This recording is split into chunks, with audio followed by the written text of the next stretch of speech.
So I've been meaning to talk about for a while some recent developments in the hacking community. There are now even more reasons to hack your Vita and to continue playing it. And here are 6 of the reasons recently that I think are worth keeping on your radar. So first up, Zanki Zero now has an English translation patch. This is a first-person action survival game. It came out around a year, 2 years ago.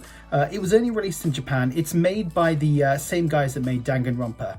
It did come out in PS4 on the PS4 in the West, but it never got a Vita release in the West. And now, thanks to Nightwinter, there is now a translation patch for the game, which is awesome news. This is something I've been wanting to play for a while. And now finally there's kind of a reason to play it. I did try and play it in Japanese, but I kind of stopped after a while just because I felt like I was missing out so much. But now I've got a reason to go back to it, and I'm really looking forward to that. There are 3 new apps from the developer VitaHex, who's been releasing loads of stuff for the Vita. The first up is an app called The Hallway, which is a PT clone for the Vita. I've only really just started it just to show you guys some footage, but it looks very cool, and it's just so impressive that actually he's managed to get this running on the Vita. I haven't played PT myself, so I can't really comment on how close a match it is, but the idea of having it on the Vita is very cool, so I think I'll be giving this a shot. I tried starting it up and running it. Looks cool, works well, so I'm excited to give this a go.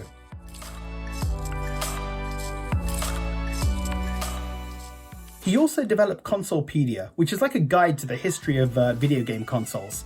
One of the cool things here is it's not only got information about the consoles, but it's got rotatable 3D models of each console. So you can click on them and you can kind of move them around. It's very cool. It's a nice little, it's not something that's kind of life-changing in terms of the Vita, but it's just a cool little app to put onto your hacked Vita. Most recently, he's developed the HexFlow launcher.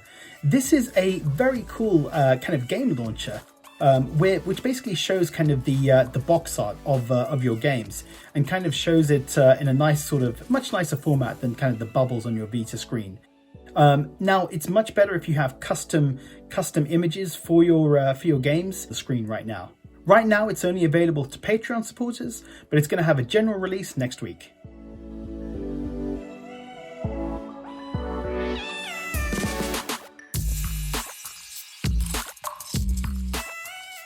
Rinnegatamente has updated his Daedalus N64 emulator last month and introduced a whole bunch of new features and performance fixes.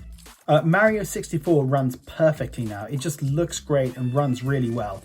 Not all games have been updated to work that well, so GoldenEye is still a bit of a mess, but it's still kind of cool, some of the features. So you've got kind of the box art now for each of the games when you kind of hover over them.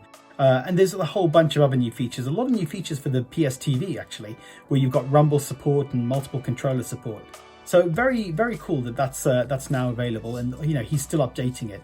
The strides this app has taken in the last few months is just awesome. So looking forward to more, and hopefully getting games like GoldenEye playing perfectly. Also by Rinnegatamente, he's working on a Grand Theft Auto 3 port for the Vita. So Grand Theft Auto 3 was a PS2 game, and he's right now trying to work on the port for the Vita, which is very cool. It's obviously early days, it sounds like he's got the menus working and got it kind of starting up, but it'll take time, I think, for the whole 3D models and everything to work perfectly. But very exciting. He's the same guy that was working on the Dreamcast emulator for the Vita.